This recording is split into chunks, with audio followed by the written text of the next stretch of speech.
Trust in Messiah. Welcome to the Confederacy of Dunks Basketball Podcast. I am your host, Freddie Rivas.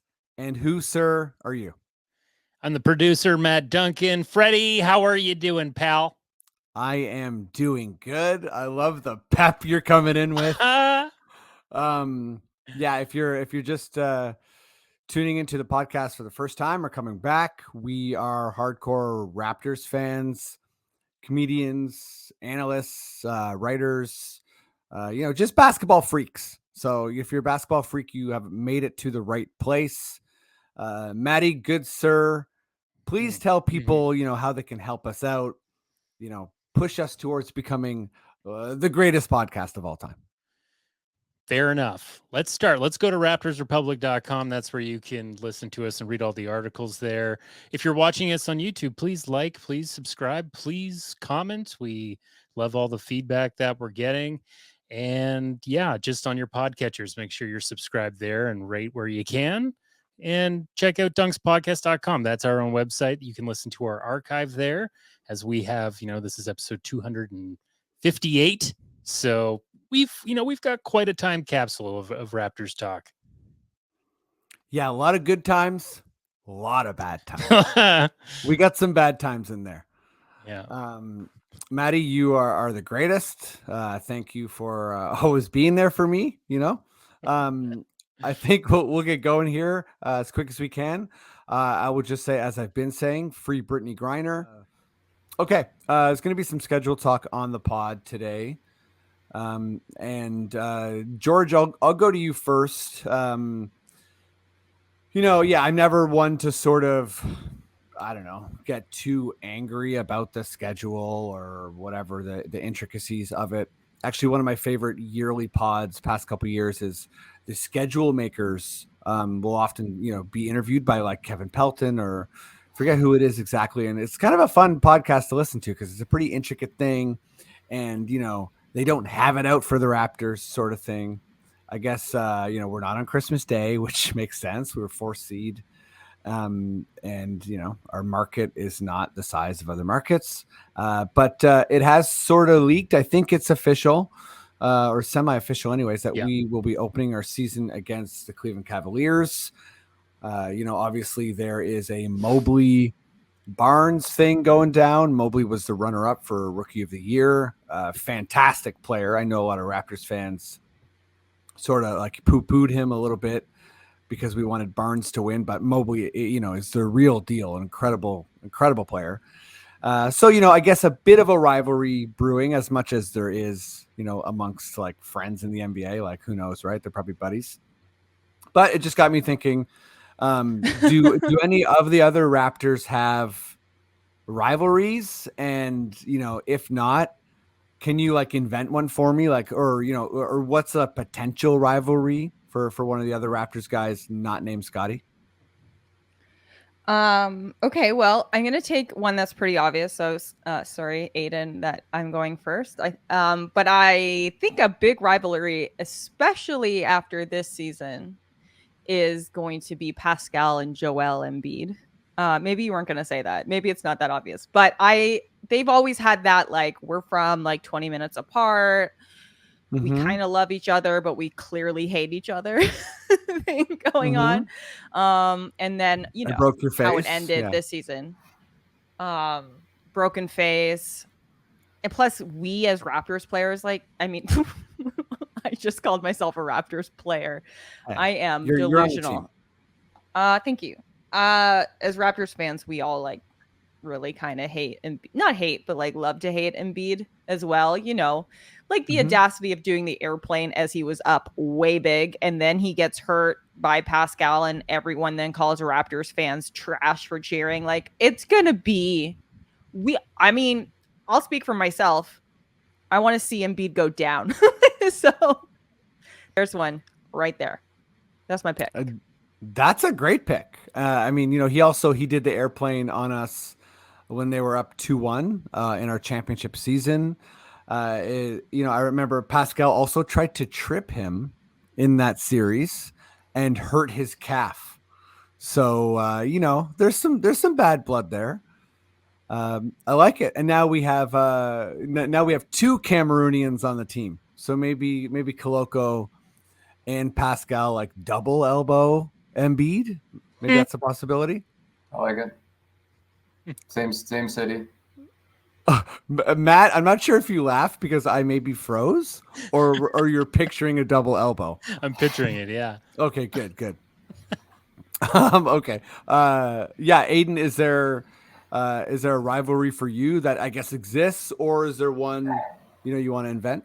Well, so like the Raptors are this funny, like they don't stand out, and no single guy kind of stands out as the bad boy of the team. Like Gary Trent Jr. is like the pretty bad boy, but he's not really like a badass. Yeah. It used to be Serge Ibaka, and since he's moved on, we don't have anybody. And I'd like to nominate OG Anunoby because I think he's sneakily just like a pest, and I don't know if this counts, but because Dennis Schroeder doesn't have a team anymore or currently. Yes. But OG suplexing Dennis Schroeder like that. That's gotta haunt Schroeder. That one's probably sticking out when and if he comes to play the Raptors again. And you look back, like I just Googled like OG in fights, and 2018 there was him and Markieff Morris going at it in the playoffs. Him and Gobert got at it where he Gobert pushes him and OG just marches forward like right into his face. Oh, I don't remember that one. Oh, it was great. And I think they both got ejected too. And then, like George said, Embiid, OG got into it a little bit with Embiid in the playoffs too. So I think I don't really have a rivalry per se, but I think OG's our guy. Gary's the mouth, but OG's the enforcer. I think OG's a good one. I was trying to pick one, and I was looking at like comparable stats, and like I feel like people, maybe it's just Raptors Twitter, but I'm always seeing Bridges, Mikal Bridges from Phoenix, kind of slandered. But OG definitely has better numbers than him. I think depending on who you ask, but I would say he's a better defender, and they don't have any bad blood. So I like where you're going because I mean the Gobert thing. I feel like I got to revisit that. It's good footage. There was some Gary Trent Jr. Pat Bev stuff. Yeah. Last year, but I mean Pat Bev is kind of like everyone's rival, so I'm not sure if that's fair. I saw Fred get kind of pissed at Jose Alvarez when we played the Pelicans. But I feel like that was like almost like a respect anger. Like he was like mad, but he was kind of like, I like what you're doing, little man. Alvarado. Sorry. Pardon me. But and I feel like Freddie thinks like, yo, you're trying to steal my thunder, right? Like undrafted, undersized dude, kind of making a name for himself and having like a patented move. Freddie's got to put him in his place. So that could be a nice little rivalry that grows. And I do think, OG and Bridges being compared through and through, but Bridges gets celebrated in this weird way that OG doesn't. And everybody who isn't a Raptors fan throws OG in trade machines because they don't appreciate, at least from my perspective, the value he actually has on both sides of the floor. Yeah, I couldn't agree more. And, I feel like in the same token, you see, folks on Twitter be like, I don't know if we could throw Bridges in a Durant trade. Yeah. And it's kind of like, what is this? But it's like obvious. I mean, I do think it is sort of obvious you put OG in a Durant trade potentially, but I guess that's another discussion. But yeah, I'm totally with you. They're always compared. Another one I was kind of thinking is I feel like Barnes, I know he was like the guy, like someone other than Barnes, but he did piss a couple people off. Like, LeBron whipped the ball at him. That's a thing. And I think he kind of pissed off Jokic one time, which was interesting to me. But those guys seem like they're at another level. So I'm going to leave Barnes out of it. So the main guy I was kind of thinking, what's up, George? You're back just in time. Sorry about that. No, all good. we're still just talking random rivalries. The other guy I was kind of thinking, and I feel like, obviously he's better now, but they've been compared quite a bit, and I do think if they get to play each other again in the playoffs, at least the cities will pit them against each other. He has the upper hand on Pascal now, but I think Jason Tatum. I think that again, as much of a homer as I am, I have to acknowledge that Jason Tatum is a better player. But I do think that they're sort of they bring different qualities. They're both, I think, very clutch in different ways. And if it's Boston versus the Raptors, those will be the two guys that I feel like are, I guess, like talked about as the the 1As of their team. But yeah, Adon, I'm going to stick with you for this next question. And Maddie, I want you to come in because it's about to get a bit silly and weird, and it's the off season. So I was just, I've been, I've league pass. So I've just been on my off days watching. I've been going through the whole season and watching just the condensed games. I'm at like 45 right now. It's actually just starting to get good. I forgot about so many bad times, like where we were riddled. We started Svi he wasn't always starting, but Svi was a major component of the team for a lot of the year. It was a lot, but I know, just remembering things like OG missed, so much of the season. Like, I kind of forgot about that as well.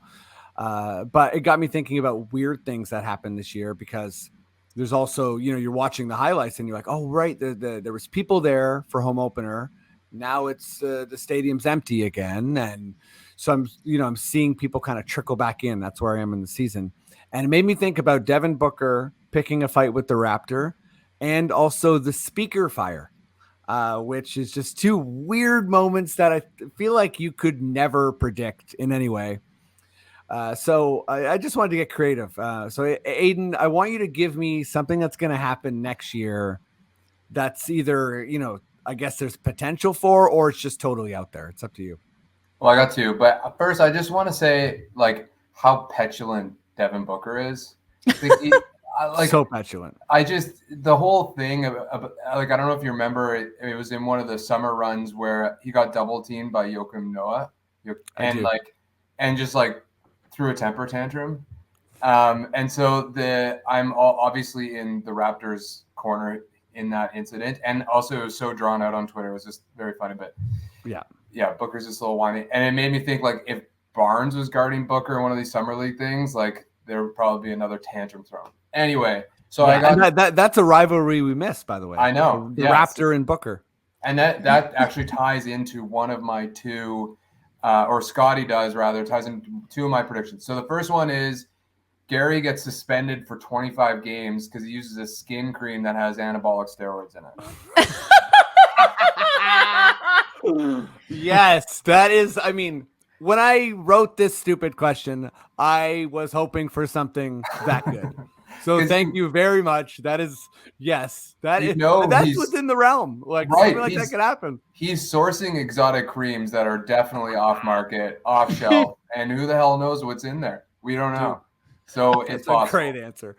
Shout out to Fernando Tatis, who just got suspended. So it's not a laughing matter, but and then the other one, which I think is maybe possible, I think Scotty gets thrown out of at least 2 games this year. And like going back to the Booker Barnes kind of things, like he's in summer league, he's clapping his hands in Harden's face, and it's what I love so much about Scotty is his intensity, even though he's like reaching a status of player that you don't typically see that kind of like mentality. And I think it like you mentioned, it pissed LeBron off last year. It pissed Jokic off last year. Mm-hmm. He's going to piss some dudes off this year. And I think it could escalate to where he gets yoinked for the game. I love it. Those are both very, very, I'd put them in the realm of possible. I really hope Gary doesn't use the wrong cream. Okay, George, what's yours? I know I missed some of what you guys were talking about before, but Adon, I totally I like sometimes just rewatch the clip of LeBron whipping the ball at Scotty because it's so crazy. You guys probably already talked about that, but it's like so aggressive. There's also all these other little breadcrumbs of him just getting like more and more pissed as the game goes on. It's great. Oh, I got it. Okay, I got to do a little bit of a deep dive because that's really fun. I like to see like grown men unnerved by basically a child. And then so mine is I kind of wish I got to go first because Adon's was really good and clever. Mine's kind of stupid. My prediction, really along the same lines as the fire. Actually, some would call it the polar opposite. I think because of like global warming, Lake Ontario is going to like rise and flood all the way. Air Canada Center is like on the other side of front, right? Like it's not even right on the water. That's a big flood. The big flood. Some might call it a bit of a tiny tsunami. I think a tiny tsunami is gonna come on through during a game, shut down production, and it's gonna happen like when the Raptors have momentum. I love it. Wow. Yeah, I love that. You're bringing the in arena stuff. That's good stuff. Yeah. Okay, Maddie, what's yours? There's a few things that's going to happen this year, and it's going to blow everybody's mind. The first thing that's going to happen is the head janitor for the Scotiabank Arena is going to forget his skeleton keys before a game. Huge. Ooh. And everybody, the fans and the team, is going to be locked out. Yeah, there's one entrance. We're all going to have to go back to where it all began, to the Sky Dome Rogers Center to play out the game. It's going to be mayhem, but they've probably got the old court there. You can just dome open, throw or it out like they can throw out the court, just like cards. Clip it together, however they did it back in those old days. Mm-hmm. I'm sure. How badly do you want to go to a basketball game where the dome is just open? Because I want to go to that. That was actually my next thing. What have they been working on at Scotiabank Arena? Now the Scotiabank Arena opens up over top, gives you a little bit of that moonlight view while you're watching a basketball or a hockey game. So they're, instead of getting rid of it at the Rogers Center, we're also going to do it at the Scotiabank Arena. They've kept it under wraps, but it's gonna happen. And the third thing that's going to happen this year, the Raptors are going to get Kevin Durant. But it's going to have a bit of a snag because the last thing that he wants before he comes to the Raptors, Bell and Rogers both can't own MLSE. One of them has to sell. So they have to get rid of either Bell or Rogers. Can't have both. I love that. You know what? That's in the realm of okay, we're about to get KD. And it's like, wait a minute. KD's calling out Bell Media. He's pissed about Lisa LaFlemme. Yep. He's not having it. Yeah, that's good stuff. This is all good stuff. Okay, mine. I also got a Gary Trent Jr. one. It's Gary Trent Sr. So they're gonna show him one time just like eating like a hot dog or whatever, and Alvin Williams is gonna lay into him again. He's gonna be like, Gary Trent Sr. He's just he's pigging out, he's eating food, but this time it's gonna be like the Devlin Wally thing, or Wale, sorry. I just did what Devlin did. Gary Sr. is gonna come like and sort of confront him, but it's like gonna be like he's sitting down and calling the game, and it's gonna be really awkward, and he's gonna be like sort of like I don't know if you remember the Dwight Howard Stan Van Gundy thing where he's like rubbing his back, and it's pretty intense. Like, so that's what I'm thinking. And the other thing is just pretty random. I think at one point Koloko is gonna do like an overhead soccer pass, and it's just gonna be a swish. Like he's going to be trying to pass the ball to someone, and it's just going to be like a really long three that goes in, and everyone's going to be confused. It's going to be great. Yeah, I was envisioning like overhead soccer pass, and then it just goes right over the backboard, just like not even close to it. That's what I'm more envisioning. That's more likely, I think, to see a Koloko just like he passes it like to the 300 somehow. Yeah, that's two bold predictions because then you're also predicting that he's going to play. Ooh, wow! Some early Christian slander. I'm not slandering him. I just think he'll be playing in the 905 mostly. What if he soccer does it from Mississauga and it goes in Toronto? Sure, yeah. Like, we can integrate some flubber logic here. I would like to drop a little flubber nugget in the pod. Yeah, I mean, we'll see with Koloko. I feel like he'll play a lot with the G League, and hopefully, the Raptors have some blowouts this year and get some time there, and we'll see how he's doing.